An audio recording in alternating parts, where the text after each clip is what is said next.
Wonderful.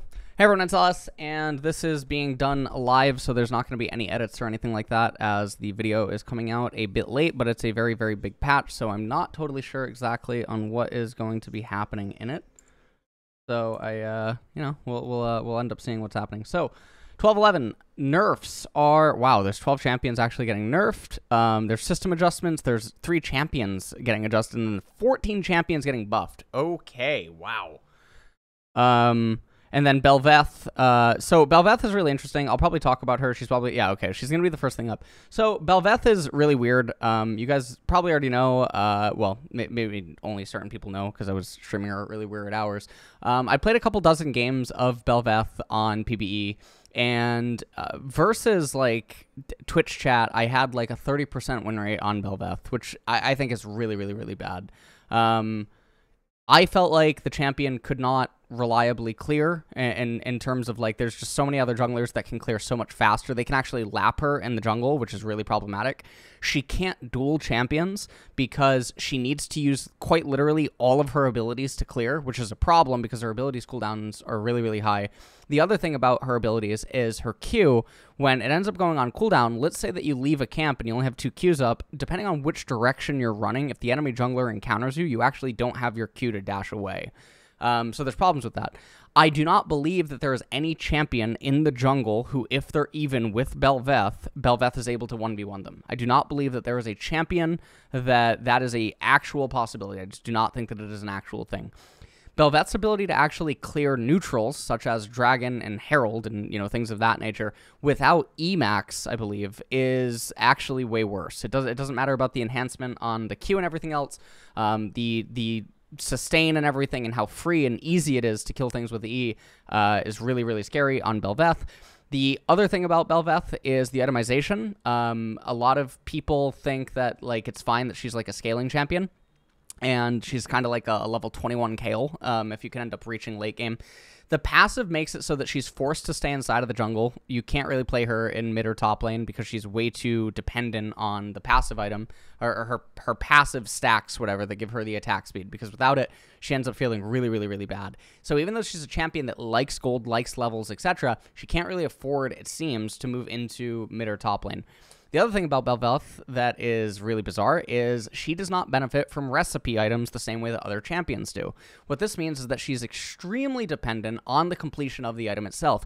There's basically no other champion in the game that I feel like actually even comes close to mirroring this type of a problem. When you end up recalling on Bel'Veth, even if you get something like a pickaxe, or you get daggers, or you get tier 2 boots, or you get all these other things, you're not gaining the same kind of effectiveness from the item itself because of all her modifiers on her auto attacks and on her attack speed and everything else that she has going on. It just doesn't end up making a whole lot of sense, and what ends up occurring is that your initial recipe item might do something. Like, for instance, yes, if you recall, you got pickaxe, your clear will feel slightly better, but it's not going to feel nearly as good as a Graves getting 2 longswords, a Kayn getting 2 longswords, literally other champions just getting base levels like Udyr or something like that. It's just not going to feel quite as good, right? Karthus getting access to ability power for his Qs. Bel'Veth's access to recipe items just doesn't feel as good, and it ends up leaving you feeling very, very unsatisfied.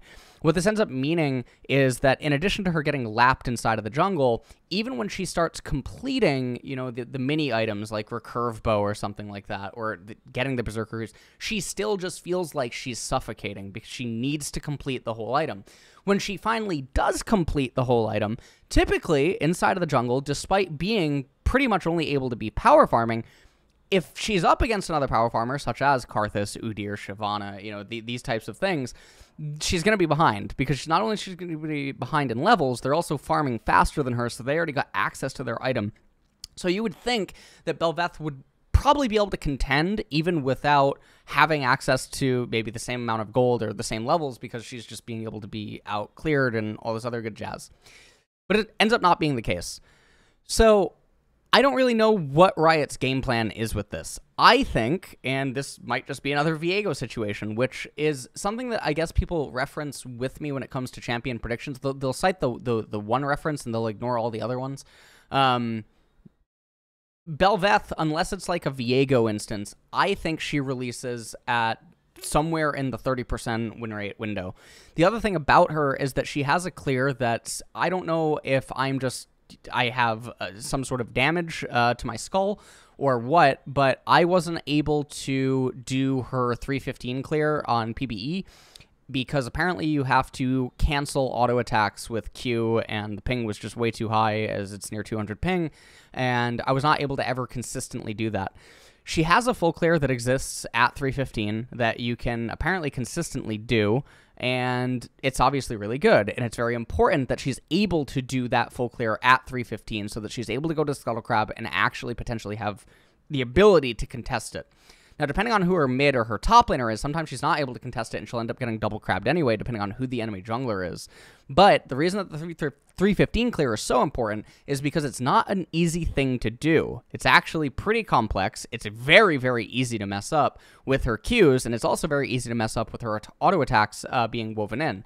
And if you don't end up doing the 315 clear, even if you're doing like reasonably well, you'll still clear at like 324 to somewhere around like 328, which is really bad because now, yes, both crabs are already gone, and it just feels really bad. You can recall, you can get one of your recipe items and go immediately back down to golems or something, or you can go immediately back down to Gromp or what have you, but it still doesn't feel good at all because you're constantly behind inside of the jungle.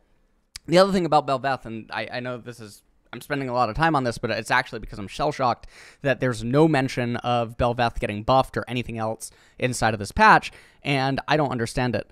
So I don't understand how this champion functions with 3 abilities. This champion is gated into needing takedowns, needing to get Dragon, needing to get Herald, especially Herald. Really, really needs Herald in order to maintain that 3-minute form, the Void Coral. But just getting the Dragon, getting the takedown, sure, this is like a solo QE thing, but is Riot's real game plan to just have this be a monster creature that is forever just bedridden in Platinum and below? Because it seems like that's actually something that they wanted to do with Mordekaiser, and obviously I think I've been very vocal that I feel really bad about that. The other Mordekaiser was probably my most played champion of all time, and then he ended up getting reworked into his current iteration, and I feel really bad about that. But it really does feel like Bel'Veth is destined to be a low elo Larry, and I just don't know what to really say about that because it's just very weird. It's one of League's first monster champions in quite a while. It looks like her identity is really cool, and it's fine if she is like a carry champion. I just don't even know where they're going to begin to try to go in the event that they do buff her. I made a claim while I was playing her on PBE that all of her numbers were in regard to not 1210. I think that all of our numbers and everything was before the idea of 1210 with all the stats being buffed and everything else. Apparently Riot August said on his stream that this was not the case though, and that was one of my claims because it was the only way that it made sense how little damage she dealt, how slow she was inside of the jungle, and how useless she was in 1v1s and 2v2s and, you know, other things. So I don't really know. Maybe she'll feel a lot better on low ping. Again, I was playing her on 200 ping. I do still think that the really abnormally low win rate and the amount of games that I ended up playing her was like really bizarre, given that especially she's a jungle champion, so it's not even like you're laning all that much. Did try playing her in lane a couple of times, but it just doesn't feel good.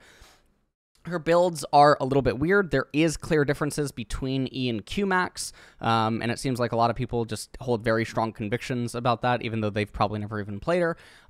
E max is obviously really, really, really strong for clearing out through objectives and just blitzing through things like that, and also sustain inside of the jungle so that you can just permanently stay on the map.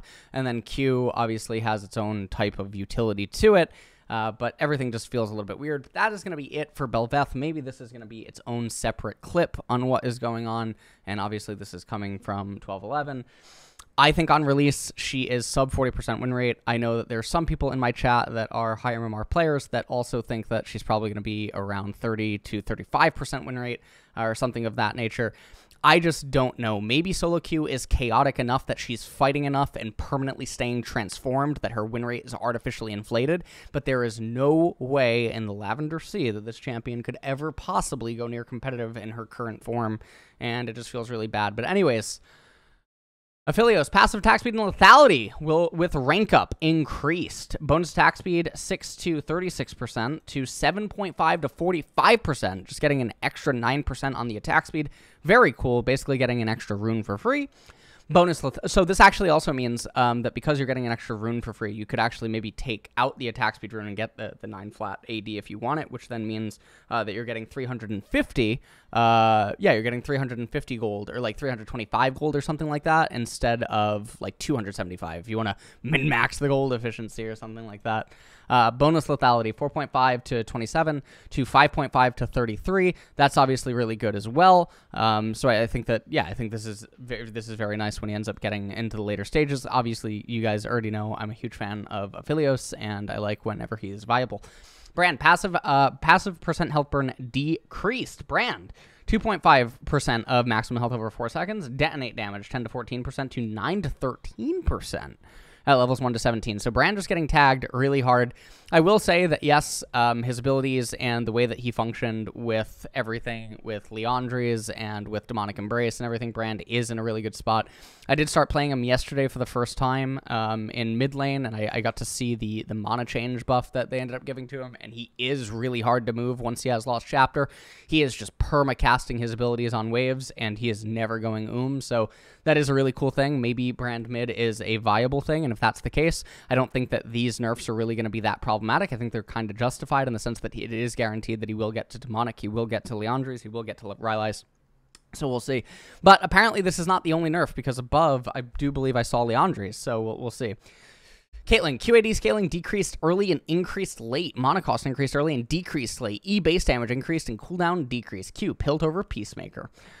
Damage early is going to be, what is going on? Physical damage 50 to 210 plus 130 to 190% AD to 50 to 210 plus 125 to 205% AD. So she ends up getting 15% total AD in the later stages.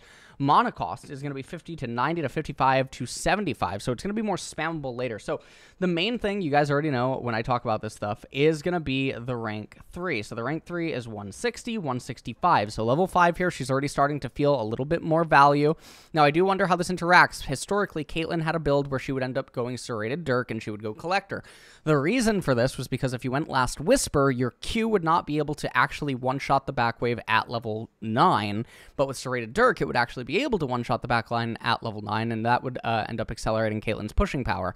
I don't know the math off the top of my head, but what I do assume is that the increase in attack damage here that she's getting on the Q should mean that she's back to being able to push the line at level 9 with one Q, and this really matters for Caitlyn's ability to accelerate around the map and then just push in a lot harder.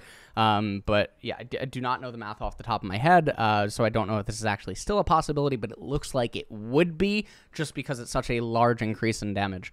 E, 90 caliber net magic damage, 70 to 230 plus 60% AP. What? They increased the, 80% AP to 80 to 280. Wow, that is just a lot of extra damage on her net. That is so weird. She's getting 10 flat at level 1, which is really nice. And then the scaling on it is just going up so insane. What? She's getting 50 damage on her net. I mean, you'll take it, right? Cooldown 16 to 10 to 16 to 8. Wow. Really nice buffs for Caitlyn.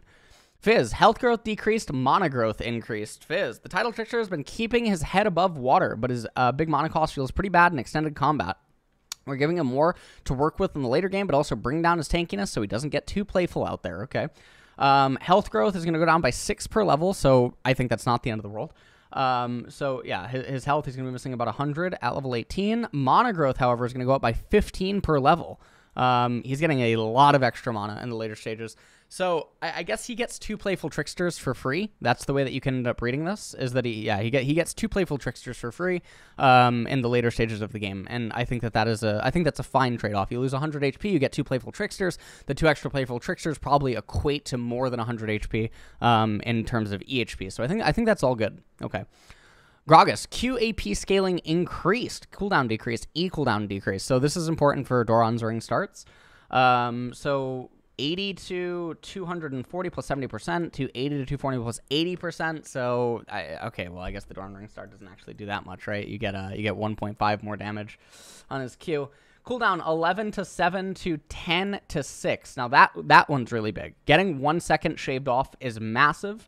Body slam 16 to 12 to 14 to 12. This is really big for the jungle because the body slam is the primary thing that I think that he cares about inside of the jungle, in addition to the barrel roll. What this probably ends up doing is that Gragas is maybe able to start looking towards jungle a little bit more because base cooldowns here are really important inside of the jungle for clears.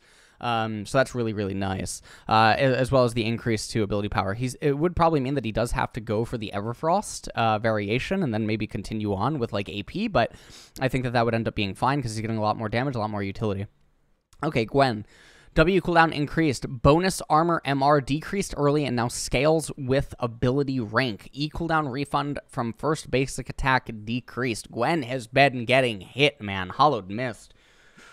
Bonus armor and MR while inside the mist, 20 plus 5% AP to 12 to 20 plus 5% AP. So you end up actually having to put points into her W if you want to get access to it. Now, the fact that the percent AP thing is not getting tagged too much probably does just mean that this is not like the end of the world, losing 8 armor and MR. But anyways, cooldown 22 to 14 to 22 to 18. So the cooldown is going to go up, but it doesn't go up until you start putting points into it, so it doesn't really matter. E skip and slash. Cooldown refund on first attack, 60% to 50%. I don't think this really... I don't know what it is with Riot, but it seems like they really are opposed to hitting Gwen. I do not think that these things actually hit Gwen really all that hard. I genuinely do not believe that these are... Like, Gwen is still going to be picked if you want to pick Gwen, even when you see these changes. This is totally fine. Oh, Aurelia. Okay, cool. Q healing increased. E cooldown decreased early. Okay, cool. Healing on Blade Surge, yeah. 7 to 11% AD to 9 to 13%. Yes, sir. E-Fall, let's do it. 18 to 12 to 16 to 12. Why not? All right. The durability update didn't do our Blade Dancer any favors, greatly reducing her potential to get kills in the early game. While this was intended, she is a bit weaker than we'd like, so giving her a small sustain boost. Excellent, excellent. Yeah, thank you for that, Riot. Thank you. So the problem with Aurelia is I think that, and the only reason that I know this is because a lot of people have been saying this lately, her win rate is hovering somewhere around 45 or 46%, which I think is totally fine. The reason I think that's totally fine is because Aurelia is one of the hardest champions in the entire game mechanically. I think that Aurelia should be probably at around a 45 or 46% win rate in her current state. I don't think that if, like, Fox and Super Smash Bros. Melee had a negative win rate that people would actually claim that Fox is bad, because Fox is just so mechanically demanding that in order to actually get, you know, the rewards or the return on playing Fox, you actually have to be good. I do not think that a platinum player should just be able to pick up Aurelia and actually kill an equally, you know, paired platinum player, or be advantaged inside of the matchup. I don't think that a gold player should be able to pick up Aurelia and find solo kills in the early stages. I do not think that a low diamond, mid diamond, high diamond should just be able to pick up Aurelia and actually find solo kills. I think that Aurelia's skill set in knowing how to manipulate the lane, understanding damage foresight, understanding the trade pattern, being really quick with the mouse on, like, the zigzags in between minions and stuff, and really clean with the E, and understanding engages in the mid and late game with Vanguard's Edge and everything in order to maximize her damage output in teamfights. I think that those are all really skilled aspects of the champion, and I think that her numbers in those regards are actually fine because, I mean, you see it even by non-pro players, I'm talking about high MMR players, are able to do those things on Aurelia. I do not think that it is a byproduct of the champion. This seems like it is a thing that is just catering towards the Aurelia player base. I wonder about how popular she is as a champion, because maybe this is a champion that Riot just cannot let actually be too bad. And unfortunately, just a lot of bad players are getting rewarded by these changes.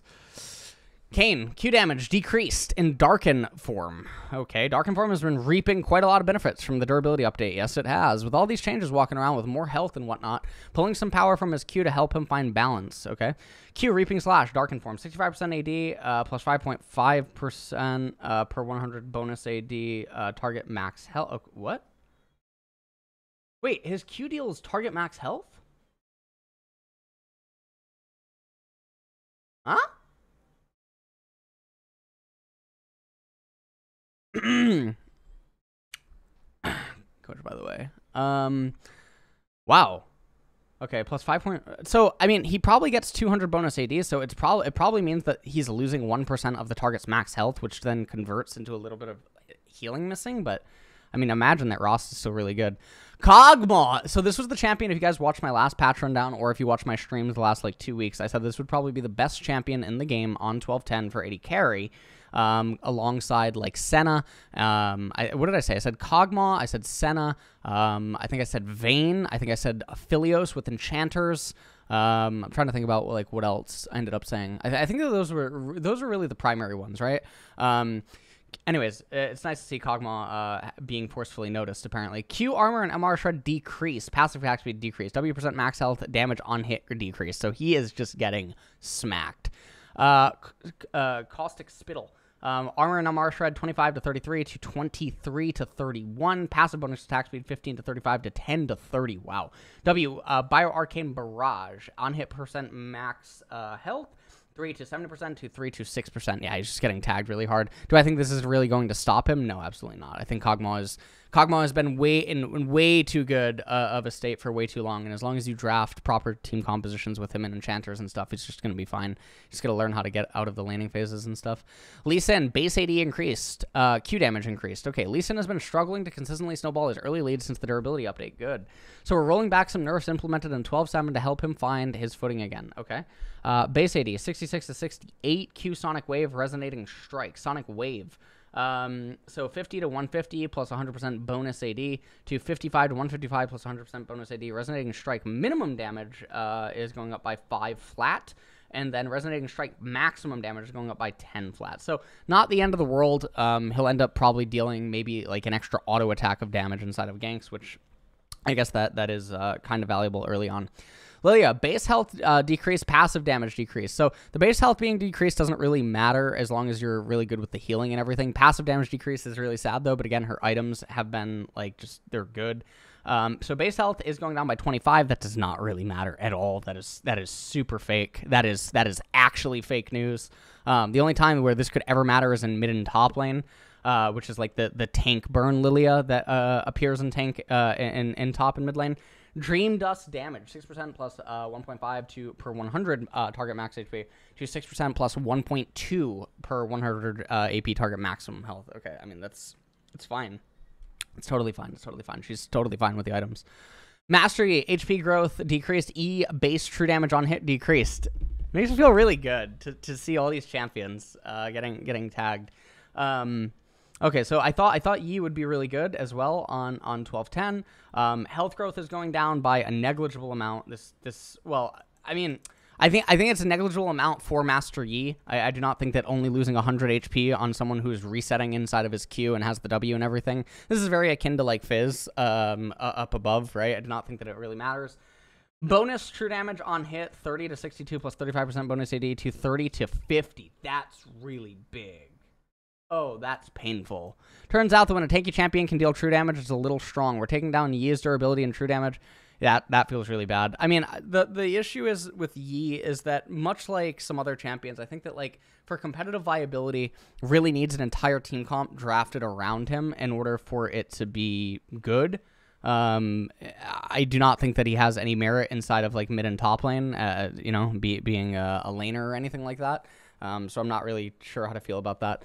Okay, Nunu and Willump. This is actually that fake. You guys might know Kesha. She honestly, she does one of the most charitable things I've ever seen. If you guys ever tune into Kesha's stream on Twitch, she actually lets complete randoms on her Twitch account, and for some reason, one of the randoms in question actually only plays Nunu and Willump on EU West. So, anyways, let's take a look at the change here. Q healing against non-champions increased. E cooldown now decreases with ability rank. Q consume. So Q consume is... So the AP is getting tagged, but I don't think that he builds AP anymore. Maybe he gets Dark Seal, but that's about it. 10% bonus health. Oh, wait.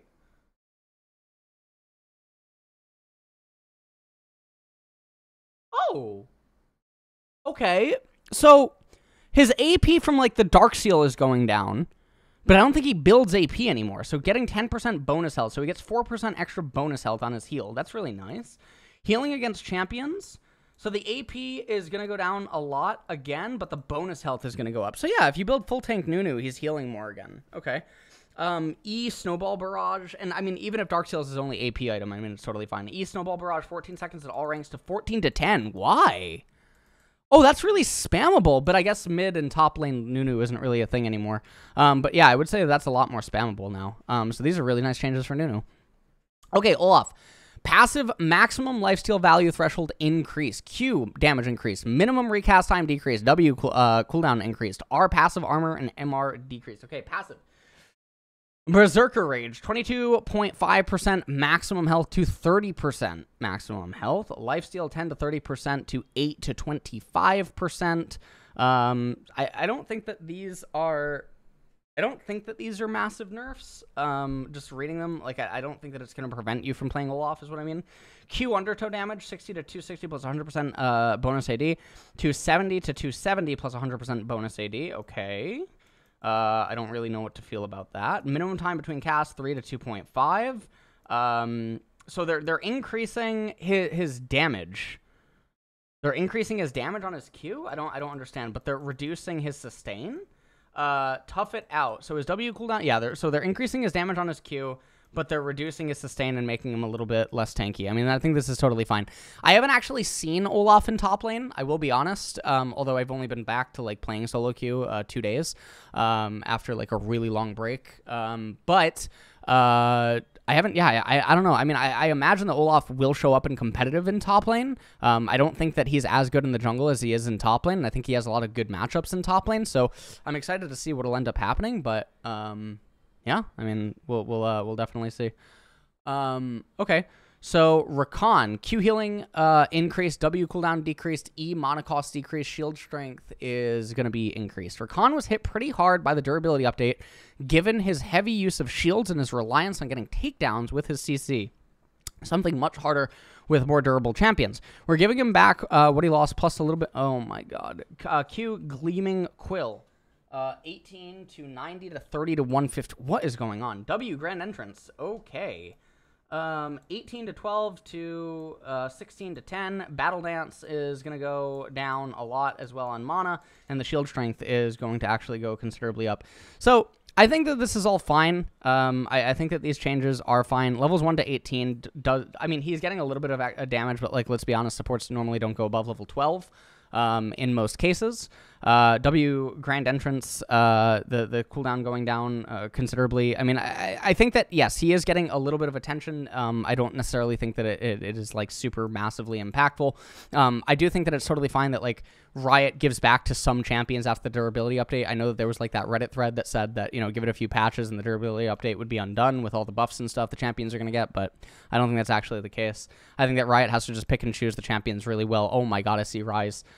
Base Rengar, base health decreased, R cooldown increased late, base health 655 to 620, R Thrill of the Hunt, the cooldown is going up. I do not think this actually matters. I think that Rengar, with his lethality and fighter builds recently, especially in elite tiers play, Rengar is really strong with Ivern. Rengar on his own is also okay. I do not think that these nerfs, which is 25, I don't know what the number 25 is in the jungle. Is 25 one rotation of a jungle monster? Like, I don't know. What is 25? Because they did this to Lilia too. I wonder what the number 25 is. R Thrill of the Hunt, cooldown going up at rank 2 by 10 seconds. I don't think it really matters. I mean, at that point, Rengar's either ahead or he's not. And then having the extra 20 seconds on it late game doesn't really do too much. I think these are all, like, placebo nerfs. I mean, Rengar, I mean, they're just doing this to appease people that, like, are probably complaining about Rengar. Okay, Rise. EAP ratio increased, mana cost decreased. Okay. We're loosening up some of Rise's mana restrictions, so his spellcasting is a little bit more forgiving while he's scaling up. We understand that this isn't going to resolve all the issues he's currently facing, but this should help him a little less, make him a little less blue while we look in. Oh my lord, okay. 60 to 140 plus 30% plus 2% bonus mana to 60 to 140 plus 35% AP. So they actually increase his ability power on his E, and the bonus mana is still, like, the same. So it goes up by 5% ability power, but, like, that's just, it's so awkward, man. And then the mana cost on it is actually considerably down for an ability that he maxes second. Even early on, this is an ability that he does spam quite a lot in lane. He's probably getting one free cast of it inside of laning phase. That is really good. Samira, 80 growth increased, Q 80 scaling increased. 80 growth, 0.3, 80 at level 18 is going to go up by half a longsword. I think that's fine. Q flare is going to be going up by what? Is that 0? That's some, like, Maiden of the Mist nonsense. What? Okay. It's going up by, okay, 5% total attack damage. I mean, this is fine, I guess. I don't care. Senna. Passive miss rate drop rate for Senna's minion kill increased. Oh, God, they can't make up their mind. Is she going to be an ADC or is she going to be a support? Q slow strength decreased. Slow duration decreased early and now scales with the rank. Okay, passive absolution. One of the best stability names in the entire game. So the drop rate going back up again. Q piercing darkness. Slow's only going down by 5%. Plus 10% per 100 bonus AD. Slow duration is also going down, but it is her first max stability, so it doesn't matter. She'll end up getting this back relatively quickly. So it's 5% off the slow. Once she has enough bonus AD inside of this also, you're not really going to notice it. The fact that she's now able to go back to being an AD carry with this passive change is really, really, really big. And also with this change, she is also able to go back to fasting Senna. This is one of the things that I never made like a clip or a video talking about it or anything, but I got really fed up the last, like, I don't know how long inside a league, where people would always just refer to support Senna as fasting Senna, even though she wasn't fasting Senna anymore. Fasting Senna was a variation of support Senna, or AD carry Senna, whichever one you want to call it, where she would start out by not farming at all, and she would farm another champion up until a certain point, and then she would take over and start farming. That is fasting Senna, right? Because she goes a prolonged period of time without actually consuming minions in order to maximize her ability to get souls early, and then once she's the AD carry and she's with the team on the map and stuff, she then goes around to the jungle camps in addition to actually farming the minions as well as a means to maximize the amount of souls that she's getting. That's fasting Senna. Support Senna is what we've been seeing in pro play for a really long time now, where she's just support the entire game. She might still go around to the jungle camps and pick up some of the jungle monsters, but she's never actually farming. The champion that she's fasting or supporting would be the one that would just indefinitely continue farming for the majority of the game.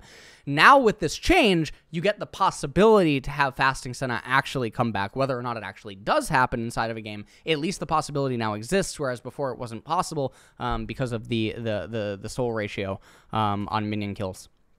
Okay. Let's move on. Swain, passive healing. This is a very big patch, by the way. What is going on? Passive healing decreased. W, magic damage and AP scaling decreased. R, healing per tick decreased. Okay, passive. Ravenous Flock, 3.5 to 7% to 3 to 6%. W, Vision of the Empire, 60 to 240 plus 70% AP to 80 to 220 plus 55% AP. So our Demonic Ascension is also going to get tagged a little bit, both in the AP department as well as the base. I think this is fine. I was always vocal, even after the initial Swain change, the first day that I saw it in solo queue or whatever, I thought it was broken. I thought Swain was absolutely disgusting. If you understood damage foresight and you knew how trades would go and like everything else, I thought Swain in mid and top lane was super busted. I thought even Swain AD carry was still probably a thing, but I think obviously Swain support, not as much of a thing, but Swain AD carry was still a thing. But everyone on Twitter, Reddit, elsewhere, etc. seemed to be crying foul and that Swain was just not good. I never really agreed. I think these nerfs make sense. I think this is totally fine. Silas, W mana cost decrease, AP ratio for healing increase, cooldown decreased early, E cooldown decreased early. Okay, mana cost 60 to 100% to 50 to 90. Okay, so mana cost is going down by quite a bit. Healing is going to go up by 5% ability power, cooldown 13 to 6 to 12 to 6. So he ends up getting, okay, so he ends up getting a little bit more spamability inside of Kingslayer, E Abscond Abduct. 14 to 10 to 13 to 9. He's just getting a lot more utility inside of it. The problem is that Silas has to build like full-on AP in order to have value, otherwise it's just useless. He did get some help with some of the Grievous Wounds things because Silas is a champion that actually does get hit by Grievous Wounds. He doesn't really have a very easy way of playing around it compared to some of the other champions.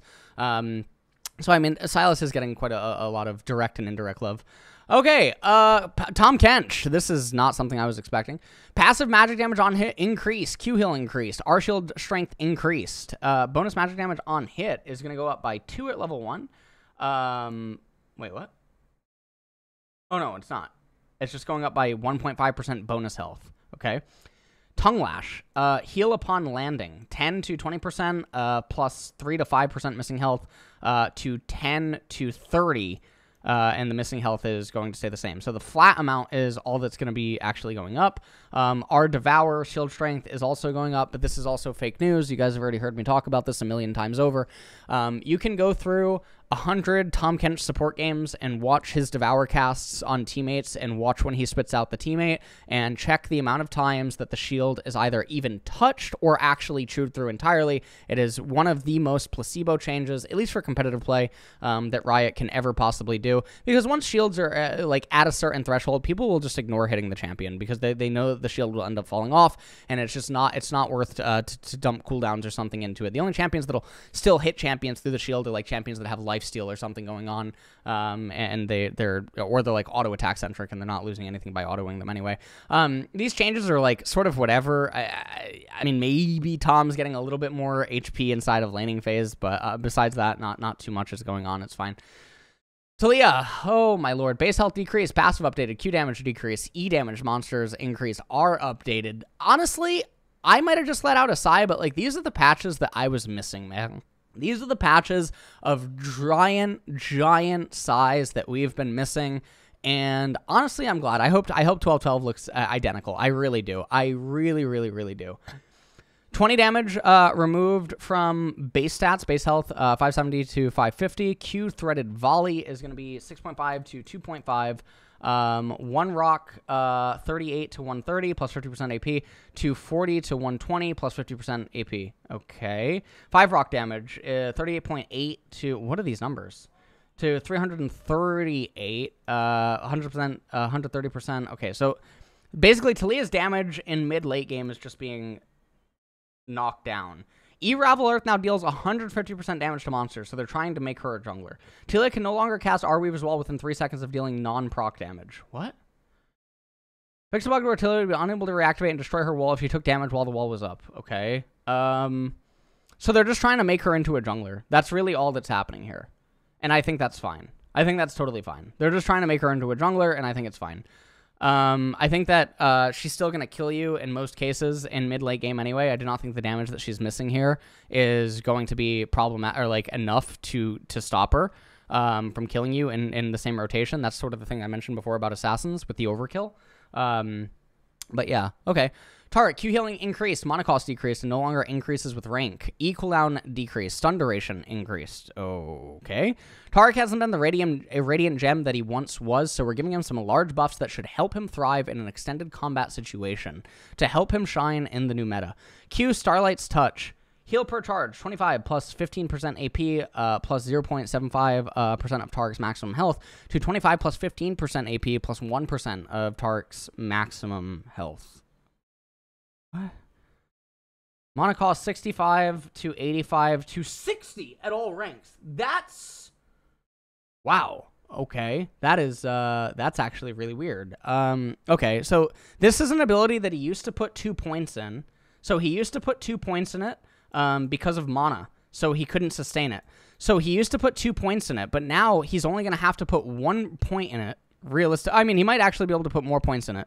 But... This is going to be, this is actually really odd. He might be able to put more points in it now because the mana cost isn't actually as painful. E-Dazzle, 17 to 13 to 15 to 11. That's really big. That's really big for his combos. Stun duration, 1.25 to 1.5. I wonder if Tarik Top actually gets a thing here because of this. So his Q sustain in lane is now going to be really big. Durability patch is going to be really big for him because Tarik needs to get to his items, and then he's unkillable. Oh, I got to play him today. Oh, I have to play him today on stream. Oh, I have to play him today. I mean, you guys might remember that last year I was playing him. You guys might also remember the adventures of Sanchovis, aka Tarik Scott. I think that he is viable. He's just hard. Like there's a lot of nuance with him. But yeah, okay. That's cool. I'm going to play him later on stream. It's going to be, honestly, guys, it is Pride Month, you know? So, you know, I gotta do my part like I did my part for the Rise mains yesterday. Tryndamere, Q healing increased, R cooldown decreased. Q bloodlust, cool ability name. 25 to 57 to 30 to 70. What? Q base heal per fury stack. Why is he getting a lot more sustain? What is going on? R Undying Rage, 130 to 90, 120 to 80. What? Why is he just getting... So his cooldown is only up 10 seconds from where, you know, people cried foul about his ultimate being nerfed. Do you guys remember? His cooldown is now only up 10 seconds from the ultimate nerf that everyone said, like, oh, Tryndamere's unplayable now. But now, what is going on? I guess Tryndamere comes back. Veigar, base armor decreased and armor growth increased. Okay, E cooldown increased. We're targeting Veigar's level scaling by limiting access on his E for auto attacks. Okay. Cooldown. So his E, he max second anyway, right? This isn't the end of the world. It just affects the first event horizon. It just affects the first event horizon, I guess. Armor is going to go down by 2, and then armor growth is going to go up by 0.25. So, okay, at level 5, he ends up having more armor. And then later on in the game, he has more armor, so he's better versus assassins in that regard. So I think that's fine. But he is obviously worse in laning phase against auto attacks. Okay. Wukong. Wow, this is a very big patch. Wukong, W cooldown increased, early E bonus damage to monsters decreased. Wukong is already quite powerful before in the durability update. Okay. W Warrior Trickster is going to go up by 2 seconds, and then it's going to be fine later on, but it's his last maxed ability. Nimbus Strike, damage to monsters is going to go down by 20% to monsters, so that's going to also slow his clear, and Wukong's big problem inside of the jungle right now is that he's forced to gank because he can't clear anyway. So, welcome to Bel'Veth. Totally fine. Xin Zhao, passive healing AD ratio increase, W increase, mana cost now decreases with rank. Xin Zhao doesn't pose as much of a threat to backline carries as he used to, so we're giving him a bit more damage on his Ferris spell and returning some of his extended combat power. Passive, Determination, 60-74, levels 1 to 18 plus 7% AD, 55% AP, 3% AD is getting added to it. So that is nice, especially for like lane Xin Zhao that goes Hail of Blades and Lethality. Or whatever. W, wind becomes lightning thrust damage.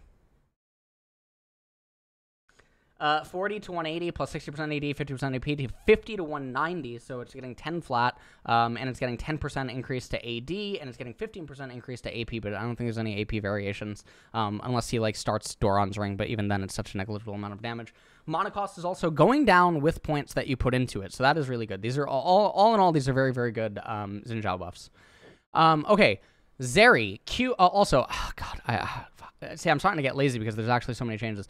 Xin Zhao in the jungle is still one of the best junglers in the entire game as long as you pair him with enchanters in the team composition. The problem was in spring is that when Xin Zhao ended up getting nerfed and people stopped playing enchanters and Olaf got nerfed, which was one of his worst matchups, what ended up happening is people were still trying to play Xin Zhao as if he was Olaf and they were just playing him as a stat check jungler, and because they were playing him as a stat check jungler without enchanters inside of the team composition, he would end up running in mid game and end up getting completely fucking squashed without providing any utility to his team. But if he has enchanters in there that allows him to stay inside of the fight, then you grant him a lot of EHP through his passives and through his sustained damage inside of the team fights, and he ends up being an absolute menace because of the utility that he provides, but he needs an enchanter, but no one could ever, you know, put 2 and 2 together and, you know, reach that conclusion. Zeri, Q active damage increased. Charged basic attack, AP ratio, and damage based on target's missing health increased. Slow on charged basic attacks removed. WAD scaling increased. Slow strength decreased. Cool. Okay, let's just get into it, man. All right. Q, burst damage, active, 7 to 50. I don't want to read this, I'll be honest. Okay, 7 to 15, plus 110 to 120% total AD to 8 to 20. So she's getting 5 AD in the later stages, and she's getting a lot of total AD in the later stages. Passive charge damage, 90 to 200, plus 80% AP, plus 1 to 10%, levels 1 to 13 of target's maximum health, to 90 to 200, plus 90% AP. She never builds AP, no? Plus 3 to 15% of the target's maximum health. What? Passive charged attack slow is going to be totally removed. Okay, I think that's fine. Ultra Shock Laser, 10 to 150, plus 140%, plus 70% AP, to 10 to 150, plus 150% AD. AP is the same. Slow is 30 to 70% to 30 to 50%. I think this is fine. Cooldown 13 to 9 to 12 to 8. If W Ultra Shock Laser hits a wall, it will now critically strike champions and monsters. What? It always critically strikes? Okay. That seems weird. E Spark Surge, cooldown, 26 to 20, 22 to 16. Cooldown reduction per attack, 1 to 0.5. Cooldown reduction per critical strike, 3 to 1.5. Okay. R Chain Lightning, cooldown 120 to 70, 100 to 70. Move speed per stack, 1.5 to 1%. Stacks per champion hit by Chain Lightning Crash is going to go up by 4 to 8. What is going on? Wow. So they're making her more into, like, actually the Flash fantasy, whereas before she would basically be like the Flash, but she'd also, like, slow you, and she'd do a lot of other stuff that didn't seem very fair because she was going one way and you were going the other, in terms of, like, speed and mobility and everything like that, and I think that was a little bit more less balanced. So now they're trying to increase all of her power, and they're just giving her a lot more speed, but they're giving you more ways to counterplay it, and I think that's totally fine. I think that's a healthy direction. Okay. We're in items now. All right, here we go. Despite the systematic nerf last patch, Grievous Wounds is still a bit too impactful in the game. I wonder how they even calculate that. Forcing us to push healing to unreasonable levels. Okay. We think Grievous Wounds itself should be a conscious choice that really shines against enemies with overwhelming amounts of healing, not just moderate amounts. Yes! Since that detracts more from exciting items you can buy. So we're nerfing Grievous Wounds itself a little bit more, but also compensating the items that apply it to keep them roughly the same power level. This is probably a buff to the items. I'm just letting everyone know, because most people do not understand Grievous Wounds anyway. They buy it literally when there's, like, almost no healing on the enemy team, sort of like what this note is talking about. I honestly think Grievous Wounds and healing are probably one of the most grossly misunderstood things in League of Legends when it comes to understanding how Grievous Wounds work. The amount of pro players that you'll see that buy, like, Oblivion Orb first item versus Yuumi and Soraka, or, like, Sona in bot lane, right, at, like, level 3 on their first back or something. Super, super gross how many times that occurred, like, in the game. You can just really tell that people don't understand healing in the game, or, like, how the healing comes out, because there's combat healers and there's non-combat healers, and non-combat healers, especially in laning phase or, like, early on in the game, you can't actually stop their healing unless you're ganking them, and you force them to use their heal. That's literally the only instance, and even then, the damage that the amount of healing that you're reducing because it's so early on in the game, you probably would have dealt more damage had you just gone for more damage early on and, you know, poked them or, like, you know, prodded them over the course of the. It's just such a weird thing. Anyways, passive Bramble Vest. When struck by a basic attack on hit, deal 9 to 4%. Deal 3 to 4 magic damage to the. Oh god. Grievous Wounds down by 5%. I mean, it is a buff to Bramble. it is a buff to Bramble. Thornmail. When struck by a basic attack on hit, deal 10 plus 20% bonus. What? That's not a small buff. What?